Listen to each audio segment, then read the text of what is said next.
Hi, my name is Cami, and this is Classics and Cats.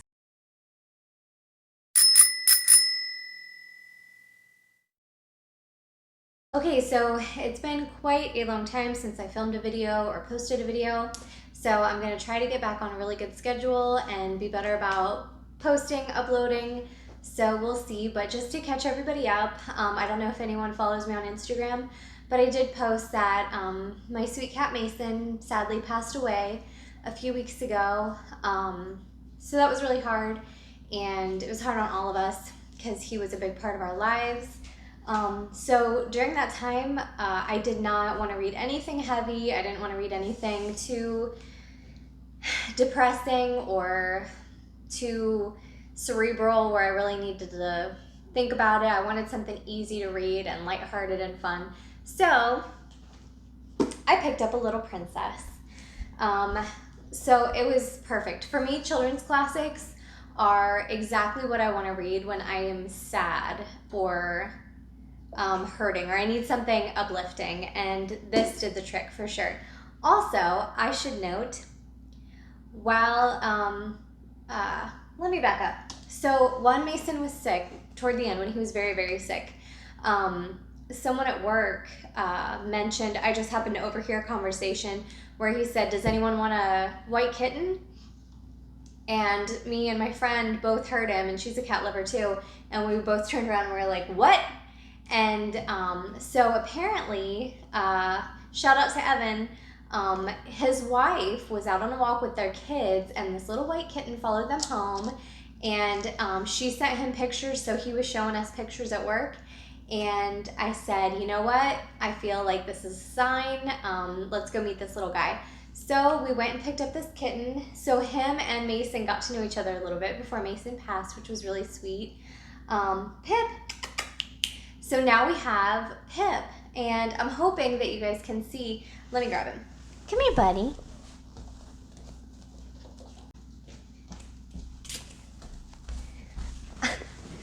This is Pip. He's a little sticker.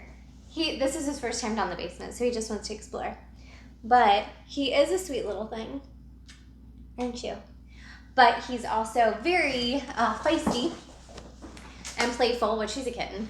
But he's a little sweetheart. When he's tired, he snuggles and purrs so loud. It's the cutest. So we have Pip, and if anybody know what one of my favorite books is, you'll know where I got the name, Great Expectations. So he's named after Pip, the main character in Great Expectations. His full formal name is Philip Charles after Charles Dickens, but we call him Pip for short. And then we have Estella, because Pip needs his Estella. This is her first time in the basement too. She's even harder to catch. Estella, come here. Estella. I posted pictures on Instagram. You might have to look there first to find them, because they're super playful and just loving life right now. So they're hard to catch, and I don't want to chase her and scare her. So you'll get to see her eventually. But anyway, so we now have two new classics and cats, or cats for classics and cats. Pip and Estella. Estella's full name is Estella Jane for Jane Austen. Estella for the Great Expectations classic. So anyway, that's the backstory. Just in case you hear kittens or see anybody climbing, you know who they are. So hopefully they'll get a better introduction throughout the years, and you'll get to see more of them. But anywho, okay, A Little Princess. If you're not familiar with the book, Frances Hodgson Burnett, she also wrote The Secret Garden and Little Lord Fauntleroy, and she is amazing. So I would recommend all three of those books if you're feeling down. Little Lord Fauntleroy is amazing, The Secret Garden is amazing, and A Little Princess is amazing. So if you're not familiar with the story, it's about Sarah Crewe, who's the only daughter of a captain, Captain Crewe, and they live in India. And at some point, he decides she needs to go to a formal girls' school, so he takes her to London to go to a girls' school, and she goes to Miss Minchin's Seminary for girls. And there, she's, spoiled with things and love from her father, but she's not a spoiled brat. She's a very sweet, giving, loving child, and makes friends easily and also makes enemies easily for those reasons as well. So there's bullies at school, there's sweet kids at school, friends, and also a little servant girl that she befriends named Becky. So while she's at this school, she receives word. I don't know at what point I'm supposed to give this away, but she receives word pretty early on that her father passes away. So she's now an orphan. And Miss Minchin, the cruel mistress of this seminary, punishes this little girl because she spent so much money on her while she's been in her care. She makes her a servant. She's treated badly by, some of the girls at the school, obviously Miss Minchin, and then other servants.